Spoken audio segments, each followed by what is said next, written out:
Let's generate our motivation.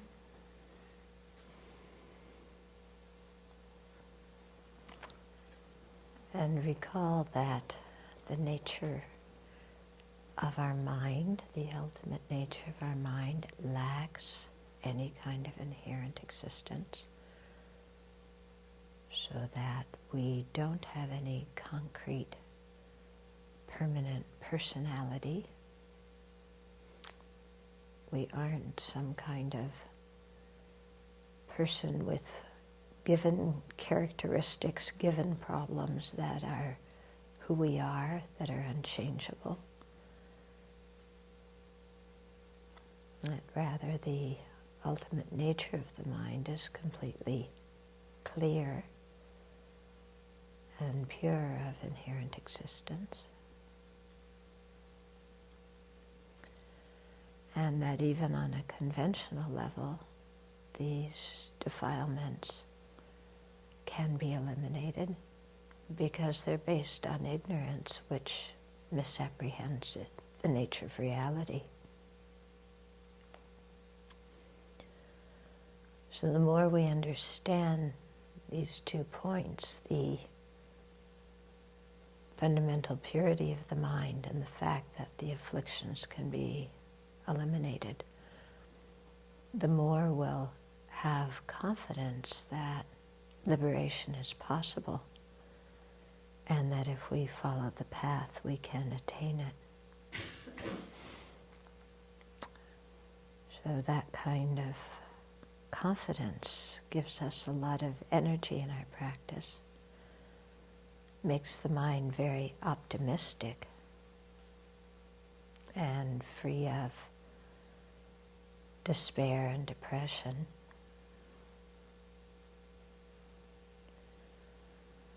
And when we see other sentient beings as having that same clear light nature of the mind, that their minds too are empty of true existence and the afflictions can be eliminated, then we see so much potential and goodness in them and know that they too can attain liberation. So then our minds become even more optimistic. And we want to really improve our own qualities to their utmost extent so that we can guide all these other beings who have been kind to us along the path. Because we have confidence that we can and they can attain liberation and enlightenment.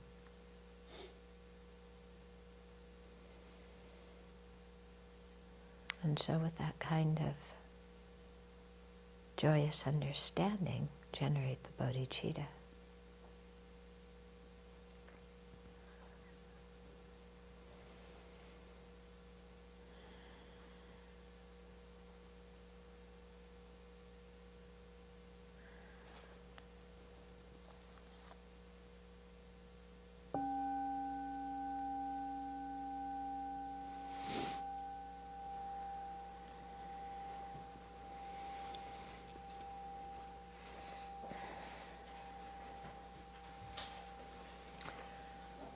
So it's quite important when we're practicing to know how to keep our mind balanced. Okay?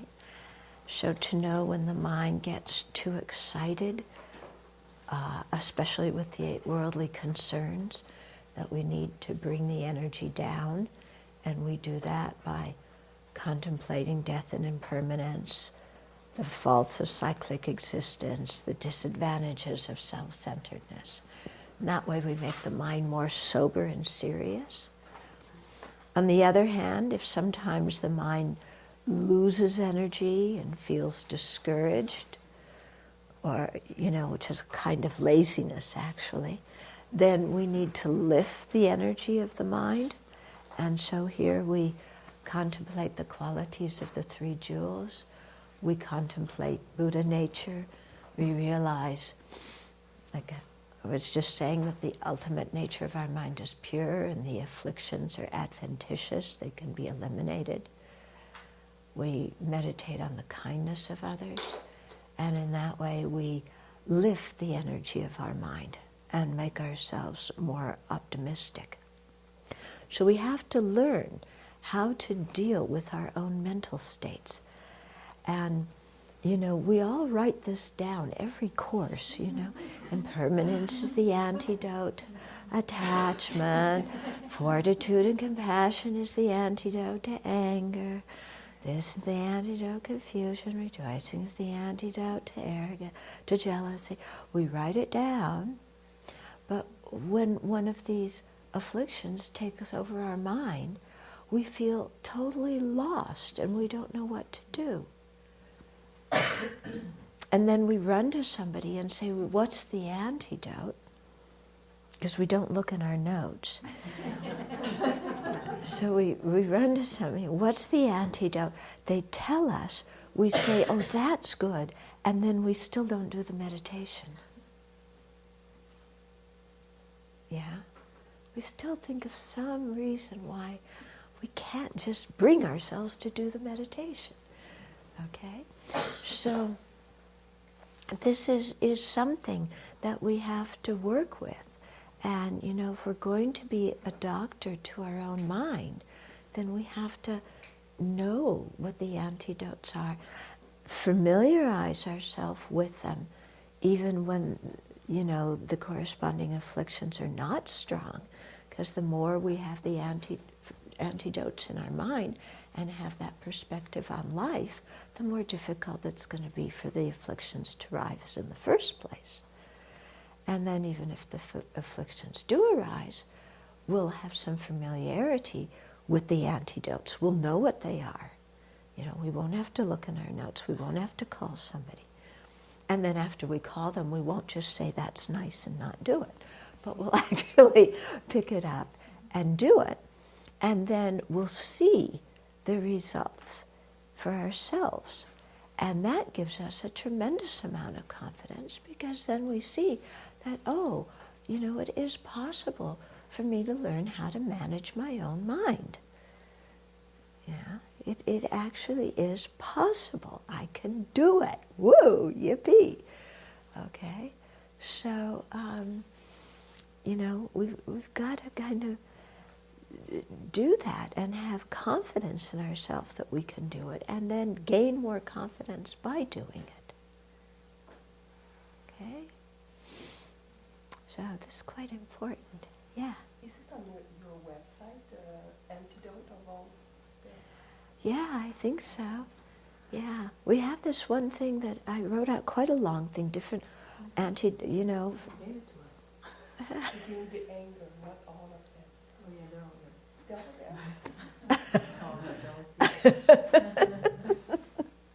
I won't call you that.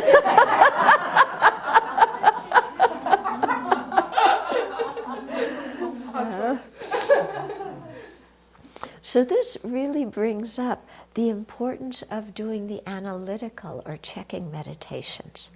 You know?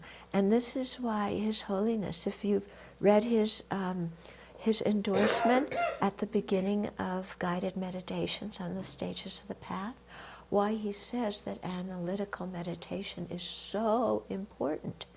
You know, because when we do this analytical or checking meditation, thinking about things point by point, then we're changing our old thought patterns.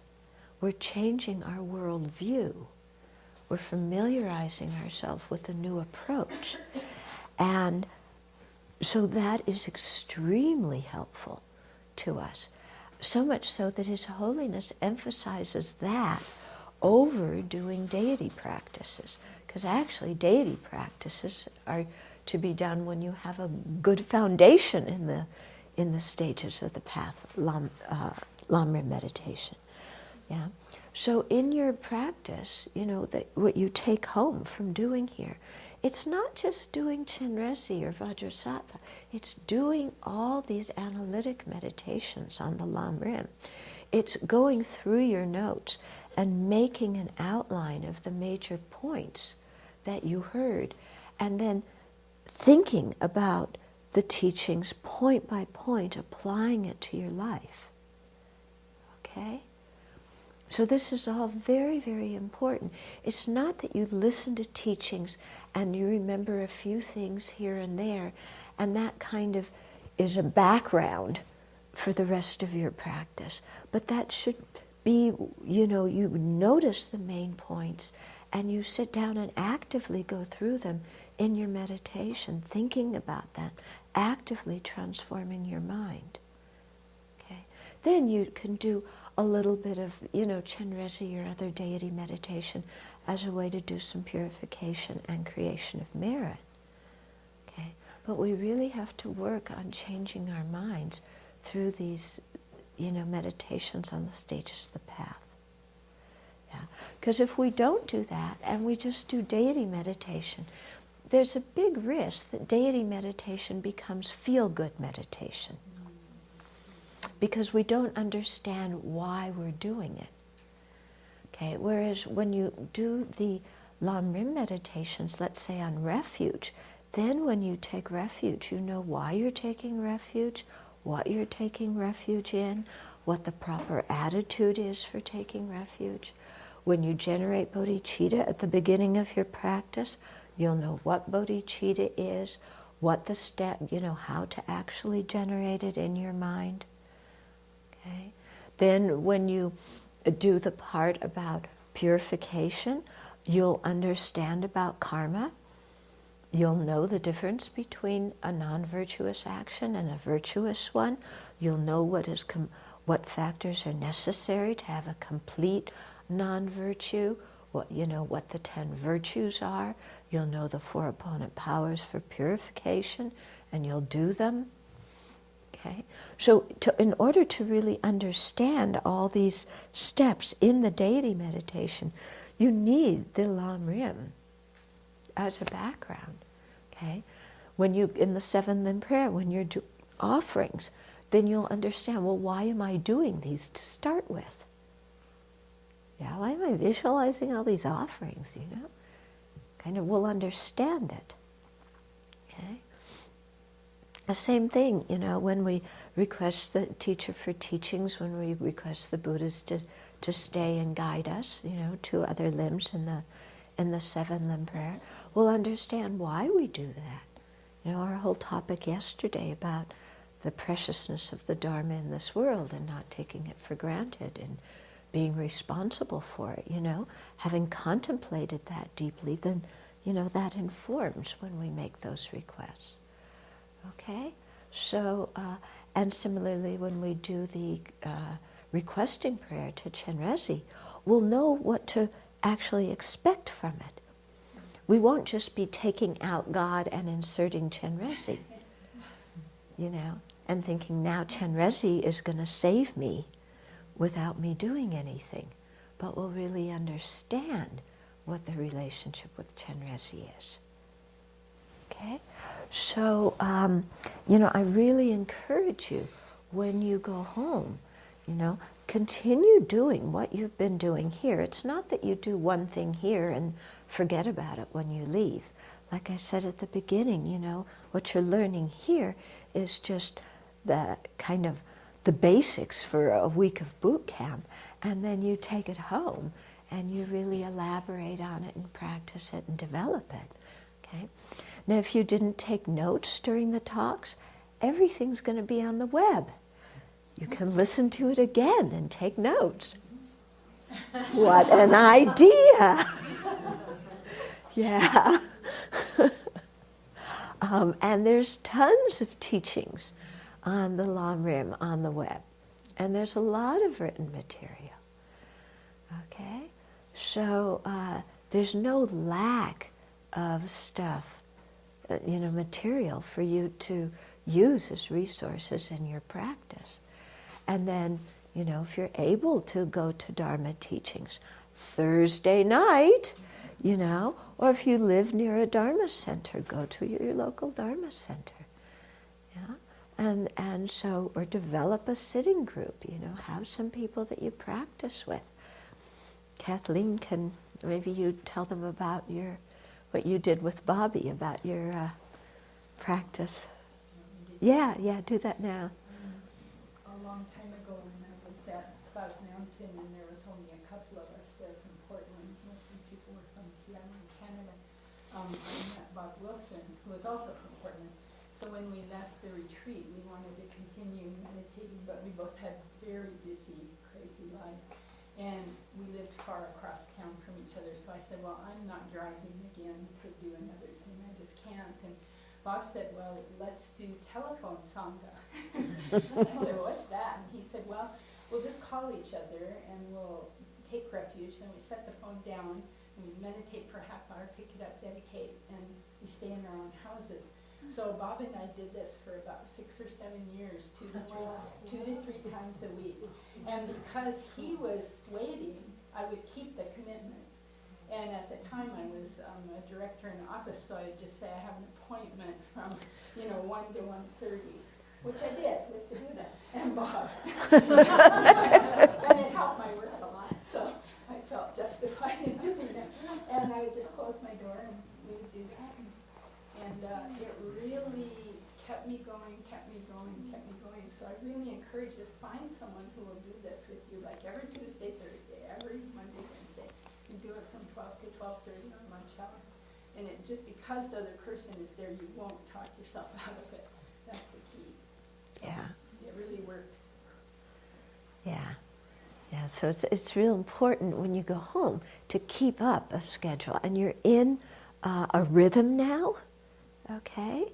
And so, keep that rhythm. You don't maybe have to the sessions don't have to be as long as they are here. You can shorten them, but do something in the morning, something in the evening, meditate for a period of time that's reasonable for you, but just keep it consistent, whether you feel like doing it or don't, whether you feel well or don't, you just do it. Yeah, it's like it becomes part of your life, like eating breakfast. You just do it, or brushing your teeth. You just do it. You don't ask yourself the question beforehand, do I feel like doing it? Don't ask that question. Banish that question, okay? Because as soon as you ask yourself, do I feel like doing it? Do I feel well enough to do it? If you ask that question, self-centered mind will make up something. So you don't even ask the question. It's like, this is what I do when I wake up in the morning. You don't ask yourself the question when you wake up in the morning, should I brush my teeth or not? Should I go to the bathroom or not? Yeah. Do I feel like doing it? You just do it. So it's the same thing, and that consistency is very, very important for us. So you might feel like, oh, well, I'm just doing it, and it's a rote, and nothing's happening. Actually, something is happening. Because just think of where your mind would be if you didn't do it. Even if you feel like, I'm not doing very well. Well, what's your mind going to be like if you didn't even try doing what you're doing? Then your mind's really chaotic, okay? So, don't judge yourself harshly. Just do your practice. That's all, yeah? And as you do it and make a habit with it, you'll find that it'll be there for you when you need it, okay?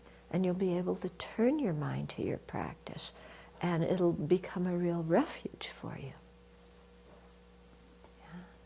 Do you want to tell your story about surgery? Mary Grace. First Mary Grace. Actually, you're sitting in a line there, aren't you? It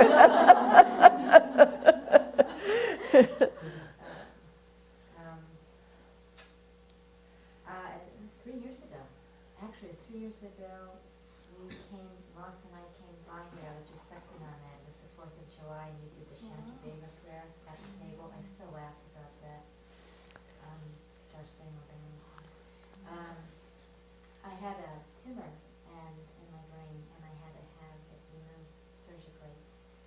And before before I was had to do surgery for quite a while, I was looking at my practice and thinking, what's the first thing, what's the easiest thing for me to recall? And it was the four measurables, because I wanted to put rest my mind on something that was easy to do under stress.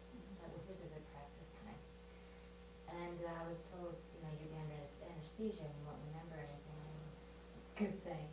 So I said, okay. So I decided to just really set the intention for several days beforehand, and I've been doing it for a while. So I was saying the four measurables, and I don't remember this. My friend Julie was the one who told me about it. So I went through surgery, and I woke up, and I would continue to say, I said the four measurables when I had surgery, and so it carried through the anesthesia. So I just pray that I can continue that, to have that good fortune for next time or tomorrow or something. That it works. I mean, I can do it. Anybody here can do it. Yeah. Yeah. Trace, do you want to add something about how you used your practice? Yeah. My practice was, I had a lot of trouble getting to the cushion. I didn't feel well, and was going through chemotherapy. So Venerable suggested a kindness meditation, and so all I really had to do is whenever I saw somebody, just try to think of the kindness they were showing me. And because I was ill, many people, their empathy really comes up. And so it became very beautiful watching this empathy shine on me, and it was very uplifting in turn, and then I could be kinder back, not always, but much more than I could have imagined. Yeah. Like what Mary said, I had a patient who was going for surgery, and I had all of about 5 minutes to get to know her before she went, but she had a mala, and she said, "Oh, will I be able to take my mala with me?" I said, "Well, no, but you must be Buddhist." And so we had a short conversation, and she asked me if I knew medicine Buddha mantra, and I would say that. So there's a computer in her room, so I just got on the internet and found medicine Buddha mantra, and put it on a continuous loop, so it'd be playing while she woke up. And probably anybody could do that. Yeah. I think that all hospital rooms have those now. Yeah. Yeah. Somebody did. Who did that? You did that. My friend had told me when I went through my cancer surgery that I could probably, because my surgery wasn't on my head, wear earphones. So I wore the earphones with Venerable, doing the mantra all the way through, and the anesthesia, we just put it back on after. I had to take it off for a minute, but when I came to in the room, there was this kind of wallpapery vision of blue medicine Buddhas. I think it was that vision of that one picture where we Yes. Uh-huh. that was very cool. Yeah. Very good. Yeah. So you see, these kinds of things, if you develop your practice, on a daily basis, then, when something happens and you really need it, it's there for you, and it comes through for you. And even if you simplify it, the meaning and potency of it is still there. Yeah. And so that's why I really encourage you to keep up a daily practice and attend teachings, and keep some time aside every day for study, for reading a Dharma book. And again, if you have to turn the TV off, if you have to not return a phone call or answer an email later, it's worthwhile to really be able to keep your mind on the Dharma. And I know when people have children, the life becomes very busy.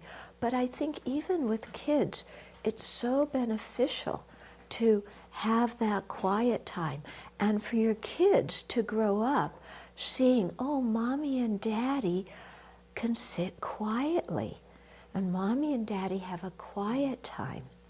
And so sometimes you might make it so that your kids can come in and they can just lie there while you chant mantra. They know that you're not going to talk to them, but they're welcome to lie there. And it's so good for the children to see their parents, sitting calmly and working with their minds, or taking time out to read a Dharma book. Because otherwise, what do they see their parents doing? Running around frenetic. I've got to do this. I got to go here. I got to do that. And then, of course, the kids think that's all life is about. And then they behave the same. And then when the parents say to the kids, why can't you sit down and be quiet? Well, the kids should say, well, I've never seen you do it. And I learn by watching. So it's very, very good for kids to know that, and to have some boundaries that, there's a certain time when we just don't make noise in the house, and a certain time when we don't turn on the TV, and we don't do this and that. And I think that kind of structure is really important for kids. So, you're a mom. You manage that. Yeah, many of you are parents and manage to keep that time. So it's, it's quite important and sets such a good example. Such a good example. Okay. So also I wanted to talk a little bit about, going back into the unreal world when you leave here. Don't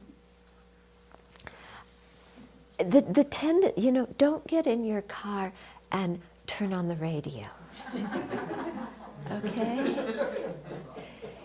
If you're getting in a car to leave here, just don't turn on the radio. Yeah?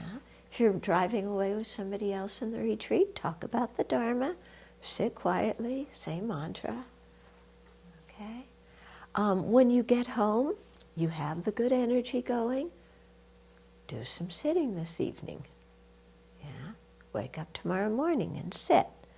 Again, like I said, make it a duration of time that is practical for you. Yeah, but do it. Remember when you go home that sometimes that our tendency is, I want to tell my family or my roommates, whoever I'm with, all about all these exciting things that happened. Okay? Well, remember that they've been having a life for the last week, and they're going to also want you to hear about, how the toilet broke, and they got a flat tire, and a colleague at work was obnoxious. And so just remember that they're going to have things they want to share with you. Okay? So be prepared to listen. And also don't feel, when you're sharing things, that you need to share everything all at once, okay? Because sometimes that can really take away your energy, Share a little bit, and then if they're interested, they'll ask more, and then the next day you can talk a little bit more, the next day you can talk a little bit more, but share with them according to their level of interest, okay? And make sure you give them lots of time to talk, and just listen to what they say, just empathize with it. You don't need to fix everything. Okay? So what I'm saying is go in slowly. Yeah? Don't jump in to I have to do everything all at once. Now there's 100 emails to go through. What do I do with them? Slowly, slowly, you do it. Okay? Any questions about any of this? Yeah. I do have a question. You said do mantra, and you said it before, in the last few days, do mantra. And I had been told by someone who is not you that you should never do mantra except in the context of the whole body. Oh, no. And what I've been doing, although I would do it a lot oftener if I didn't have to do all that. Yeah. Okay then. Oh yes, you can say mantra anytime, any place. You can just say it in your mind. You don't have to do the entire sadhana to do, and you can sometimes, you just do a quick visualization when you're walking of the Buddha and light coming and say the mantra. Or sometimes, you can't do the visualization even when you're walking or when you're driving. You really have to not visualize, But you can certainly say the mantra, okay? So, yeah, do it as much as possible because that keeps your mind focused and centered. In English, we use the term realization in our everyday language rather generally. In Buddhism, it's used in a very specific way. So before realization, you would say, I'm coming to understand this, or I'm gaining some experience in it. Okay. Yeah. Is it like a moment of clarity? It's not a moment of clarity. It's something that will last for a while. Yeah, because for something to have a strong impact on your mind, it's not just snap. It's something that, can be experienced for some, a while. I can't say how long, but okay. So, as long as your understanding is deepening, that's wonderful, Just keep creating the causes. Just keep following the instructions and making the Dharma your own. And if you create the cause, the results are going to come. We're not going to have to worry about them. Okay? So just work at creating the causes. That's the best way to go about it. Because if you're real goal-oriented, do I have a realization of this yet? His Holiness tells the story that somebody came to see him one time and said, "Oh, I had a dream. I think I've realized the first bhumi, first bodhisattva bhumi, because I had a dream of 1,000 Buddhas." And this person thought, oh, he had realized. I mean, this is quite a high realization because it's not only have you spontaneous bodhicitta, but you have direct perception of emptiness. And so he said, oh, I must have attained this because I had a dream of 1,000 Buddhas. And His Holiness, well, actually, that's not, because when you attain the first bhumi, you get all sorts of special qualities. And seeing, through your visionary experience, 1,000 Buddhas is one of those qualities. That's different than dreaming about them. But there's a lot of other qualities, like directly perceiving emptiness, and having spontaneous bodhicitta, and having full renunciation, and that person didn't have any of those other qualities. So, it's like, so His Holiness is saying how, we're very quick on just a little bit of evidence, thinking that we've gained very high states, when, it's just much better, create the cause, do the practice, things come about, and, and when they do come about, we don't need to get all excited about them and then go telling the world, because that usually will take the energy out of the understanding. Are we ready? Okay. So verse 71. That is why Shakyamuni arrived at the state of Buddhahood much sooner than the protector Maitreya, even though he generated bodhicitta, the awakening mind, 42 great eons after the latter.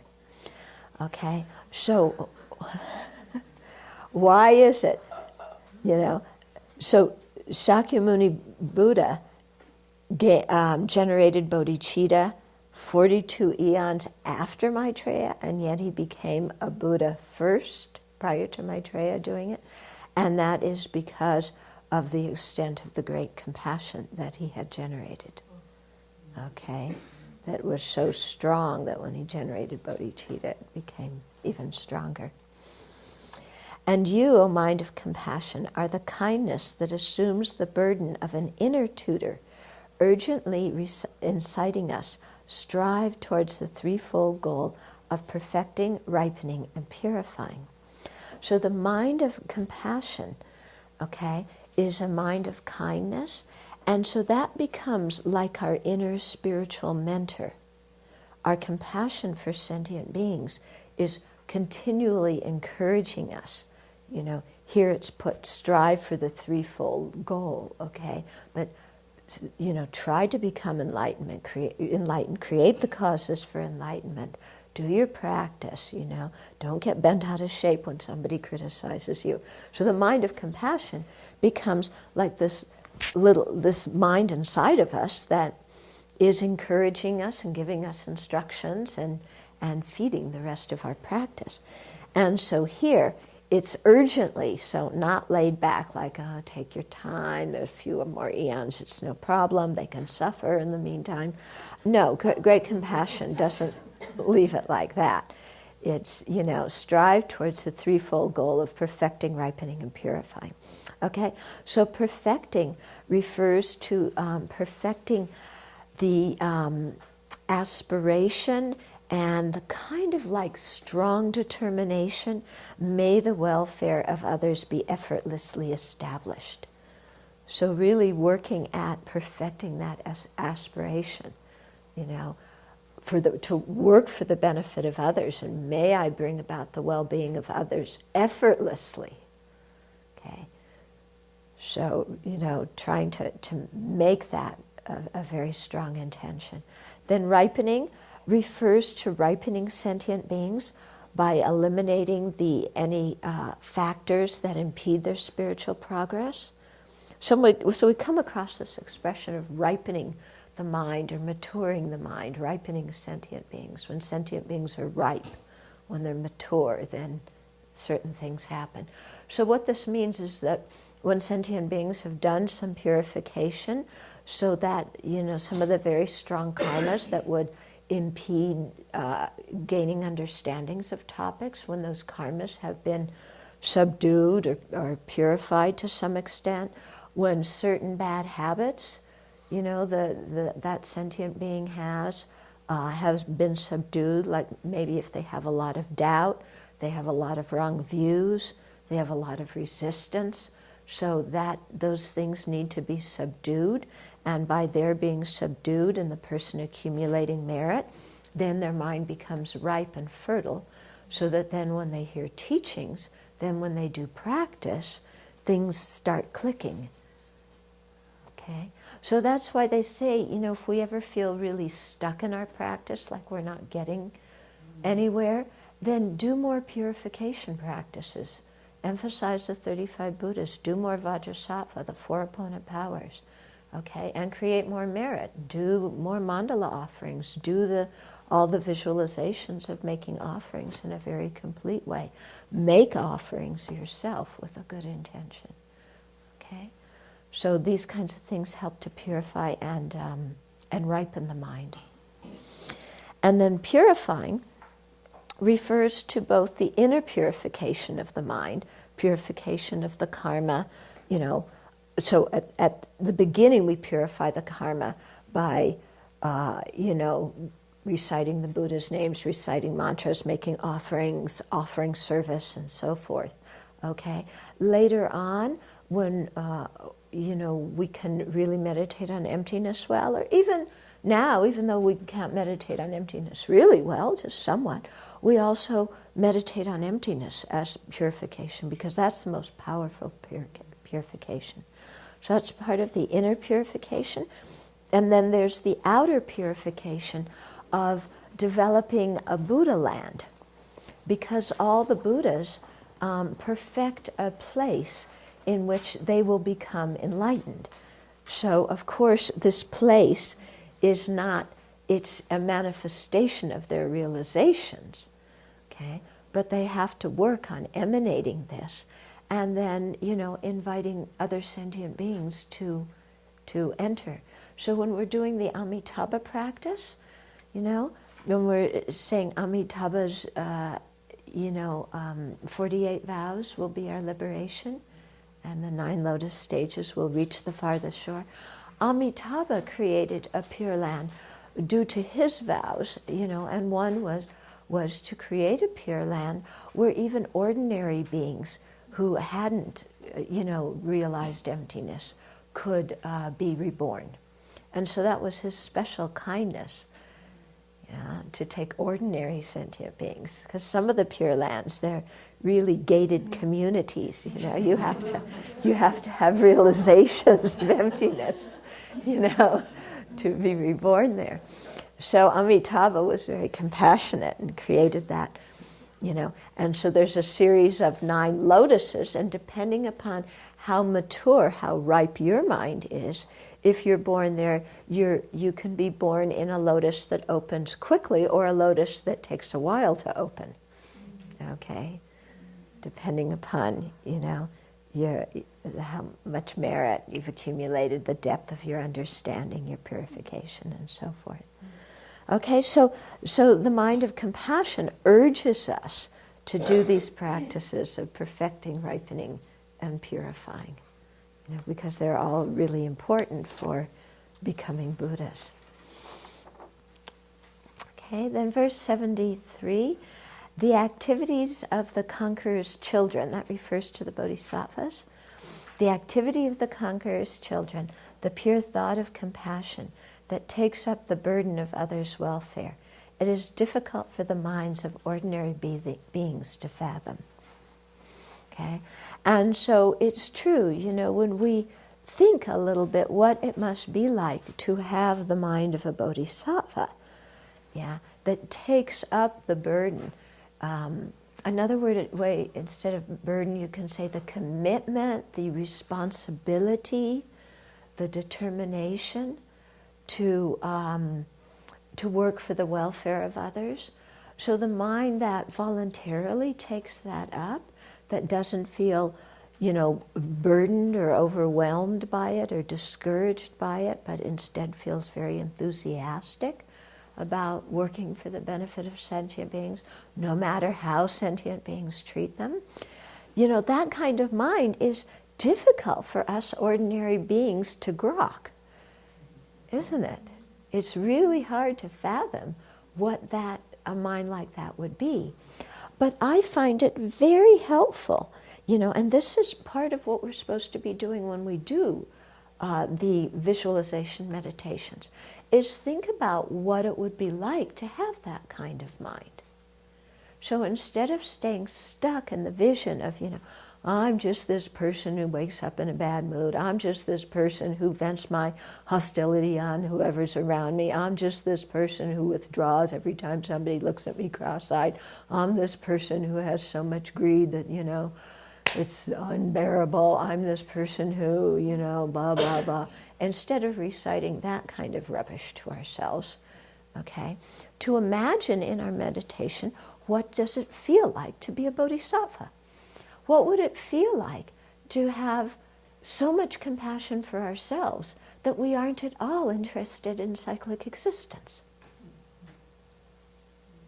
What would that feel like? That we have so much respect and compassion for ourselves, and we want ourselves to be happy and to be free of suffering so badly that we have no wish for cyclic existence anymore, because we see that it doesn't lead to our happiness and well-being. And we have no attraction to the afflictions anymore, because we see that they just dig us into our concrete box even deeper. Okay? So wouldn't, imagine having that kind of mind. Call it renunciation, call it compassion for yourself, but just imagine having that kind of attitude. And then, focus it on others and imagine having that kind of attitude towards others. Like, I need to become a Buddha because I don't want them stuck in this hellhole of cyclic existence. And what would it feel like to do that? And imagine, what would it feel like that anybody can say anything to you, doesn't matter, and your mind remains completely calm. They could praise you and you don't flutter inside. They could trash you and talk behind your back. You don't get upset. What would that feel like? You know, imagine that. Imagine some scenes. Yeah? You know, we all have the worst case scenario of, you know, you imagine your worst case scenario and you remain completely steady through the whole thing. What would that be like? Okay? So give ourselves the opportunity to try and fathom, to try and understand what the mind of a bodhisattva is like. Because if we can imagine being like that, then one day we will become like that. Whereas if we don't let ourselves expand beyond our self-imposed comfort zone, because we say, oh, this is my comfort zone. Where are those bricks? I got to build myself in and make myself secure in my comfort zone so I can relax.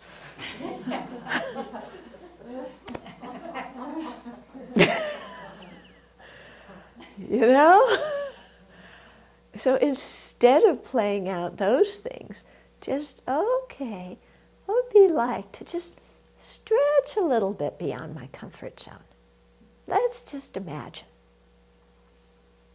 Okay? And so give ourselves an opportunity to get in touch with our potential by realizing there's something else there besides our litany of self-judgment. Okay? So very, very important in our practice. Never mind seeing near a tree somebody giving his own head 1,000 times over and seeing that as frightening us. Even to hear about such a thing arises awesome fear in our hearts. Okay?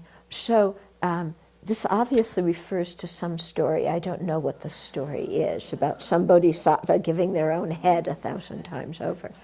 But, you know, even we hear, you know, the story of how the Buddha, as a bodhisattva, gave his body to the tigress so that she wouldn't starve, so that she could nurse her children. That's one story. But do you remember, it was right before the last inauguration, there was one child who had fallen in the New York subway, and one man saw that child and jumped on to the subway tracks with an oncoming train there to flatten the child and himself there. Do you remember that? It was amazing.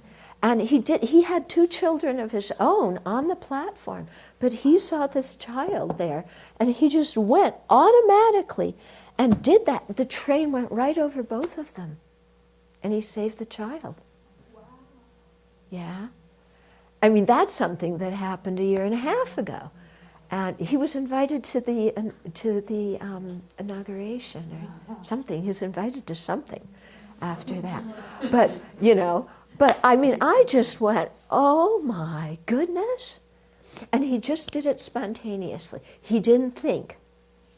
You know, it was like the compassion for that child was so strong that, boom, you know, he went in front of that oncoming train. So just think of what it would be like to be like that. You know, if the tiger thing is too much, I mean, here's something that happened while we were alive. Yeah, really quite amazing. And so sometimes you hear of these kinds of things where somebody really will put their own life on the line to help somebody else. Yeah, and you know, think, yeah, what would it be like to be that person and be able to do that? Okay. And the supreme children who are born into the family of the king of Dharma, the Sugata. Sugata means one who has gone to bliss, so it's another epithet of the Buddha. The supreme children, the bodhisattvas, who are born into the family of the king of Dharma, the Sugata, like lotuses born from the water, are sustained and nourished by you, their mother, the mother compassion. Okay? So the bodhisattvas, they're born into the family of the Buddha in the sense that they're called the children of the Buddha, in the sense that you know how children kind of receive the inheritance from their parents and in olden times would take over their parents' business? So, you know, you're born into the family of the Buddha and, you know, you receive the Buddha's inheritance, you know, the teachings on bodhicitta, and then you not take over, but you join the family business of benefiting sentient beings. Okay, so it's, you know, and it indicates this really close link between the Buddhas and bodhisattvas. Yeah, and so those bodhisattvas are like lotuses born in the water. You know, you have this pure lotus in the mud. Okay, but the bodhisattva is in the mud of samsara, but the bodhisattva is nourished by great compassion. Okay, so great compassion becomes, you know, what nourishes you, what feeds you, what makes you grow and blossom into a beautiful lotus-like bodhisattva. Okay, I think it's a beautiful image, you know. Whenever you feel destitute, whenever you feel hungry, instead of going to the refrigerator, you you think about bodhicitta, you think about great compassion and how much that nourishes your own heart and fills your own heart. Whenever you feel lonely, you think about great compassion. Yeah. Whenever you feel discouraged, you think about great compassion. Whenever you feel like, you know, everything's falling apart, you think about great compassion. So great compassion nourishes you. Yeah. So whatever you're going through in life, you know, you lose your job, you gain your job, you get married, you get divorced, you have a child, you get sick, you know, all these things, all the life things, you know, let us be nourished by great compassion when we go through all these different events in our life. Yeah. Yeah. I was present at one birth, and they had this big picture of His Holiness. Remember that big one in DFF of His Holiness? This was Sarah and Charles, and they had that picture of His Holiness on the wall, so she could keep looking at it, you know, while she was in labor and everything. Yeah? So just kind of, you know, letting something like that nourish you. Yeah, you were doing plenty of mantras. Okay. The sages have said that the only difference between that pure thought of renunciation and new great compassion is that one is turned inward, the other outward. So renunciation is turned inward, the compassion for ourselves, wanting to free ourselves. Okay? Great compassion is turned outwards towards sentient beings, wanting to free them. Yeah. So it's the great compassion that gets us to Buddhahood. Compassion for ourselves will get us to liberation because we want ourselves to be free of cyclic existence. But for Bodhisattva, being liberated themselves is not sufficient. Yeah, they want the liberation of everybody, so they want to gain the qualities of a Buddha themselves so that they can help sentient beings attain full enlightenment. And so their compassion is turned outwards to everybody, and that's what makes it the great compassion that becomes the bodhicitta that leads to actual Buddhahood instead of just liberation.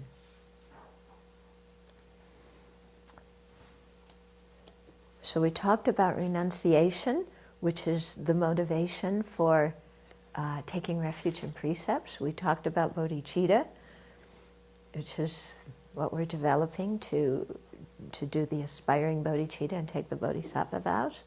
So that is our motivation. Okay? So, if the people taking refuge could come sit up in front. Oh, first we'll do the seven limb prayer and the bowing. For the vows, for the refuge of the Bodhisattva, even people who are doing, they should say as well. Yeah.